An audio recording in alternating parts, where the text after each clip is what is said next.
24 மணி நேரத்தில் பிரசவம் நடக்க இருந்த நிலையில் நிறைமாத கர்ப்பிணியை கழுத்தை நெரித்து கொலை செய்த சம்பவம் பெரும் சோகத்தை ஏற்படுத்தியுள்ளது. காதல் திருமணம் செய்த நிலையில் நிறைமாத கர்ப்பிணியை கணவனே கொலை செய்தது ஏன்? நடந்தது என்ன? ஆந்திர மாநிலம் விசாகப்பட்டினம் அடுத்த மதுரவாடா காலனியைச் சேர்ந்தவர்கள் ஞானேஸ்வர ராவ், அனுஷா தம்பதி. 2 ஆண்டுகளுக்கு முன்பு பெற்றோர்களின் எதிர்ப்பை மீறி இருவரும் காதல் திருமணம் செய்து கொண்டனர். ஸ்கவுட் சர்க்கிள், சாகர் நகர் வியூ பாயிண்ட் ஆகிய 2 இடங்களில் ஞானேஸ்வர் துரித உணவகங்களை நடத்தி வருகிறார்.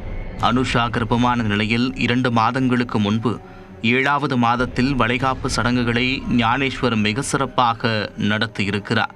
இந்த நிலையில் பிரசவ தேதி நெருங்க ஞானேஸ்வருக்கு அனுஷா மீது சந்தேகம் ஏற்பட தொடங்கியுள்ளது. கர்ப்பிணி மனைவியை அருகிலிருந்து கவனித்துக் கொள்ள வேண்டிய ஞானேஸ்வர் அனுஷாவிடம் தொடர்ந்து சண்டையிட்டு வாக்குவாதத்தில் ஈடுபட்டிருக்கிறார்.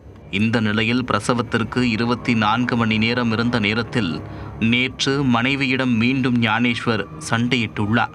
அப்போது 2 பேருக்கும் வாக்குவாதம் முற்றிய நிலையில் ஞானேஸ்வர் மனைவி அனுஷாவின் கழுத்தை நெரித்து கொலை செய்துவிட்டார். அனுஷா உயிரிழந்த நிலையில் அடுத்த சில நிமிடங்களில் அவரது வயிற்றில் இருந்த குழந்தையும் உயிரிழந்துவிட்டது. அனுஷாவின் உறவினர்கள் மற்றும் நண்பர்களுக்கு ஃபோன் செய்த ஞானேஸ்வர் அனுஷாவுக்கு உடல்நிலை சரியில்லை என்று கூறி அவர்களை உடனடியாக வீட்டிற்கு வரச் சொல்லியிருக்கிறார். விரைந்து வந்த உறவினர்கள் அனுஷா மயக்கமடைந்திருக்கிறார் என்று நினைத்து அவரை உடனே அருகிலுள்ள மருத்துவமனைக்கு கொண்டு சென்றுள்ளனர். அனுஷாவை பரிசோதித்த மருத்துவர்கள் அவர் நீண்ட நேரத்திற்கு முன்பே இறந்துவிட்டார் என்றும் வயிற்றில் உள்ள குழந்தையும் இறந்துவிட்டது என்றும் தெரிவித்துள்ளனர். இதனை கேட்டு அனுஷாவின் உறவினர்கள் கதறி எழுதது அனைவரையும் கண்கலங்கச் செய்தது. அனுஷாவின் இறப்பில் சந்தேகம் இருப்பதாக அவரது பெற்றோர் புகார் அளிக்க ஞானேஸ்வரை பிடித்த போலீசார் விசாரணை மேற்கொண்டனர். அப்போது அனுஷா மீது இருந்த சந்தேகத்தால் அவரை கழுத்தை நெரித்து கொலை செய்ததை அவர் ஒப்புக்கொண்டார். இதனையடுத்து போலீசார் வழக்கு பதிவு செய்து ஞானேஸ்வரை கைது செய்து சிறையில் அடைத்தனர்.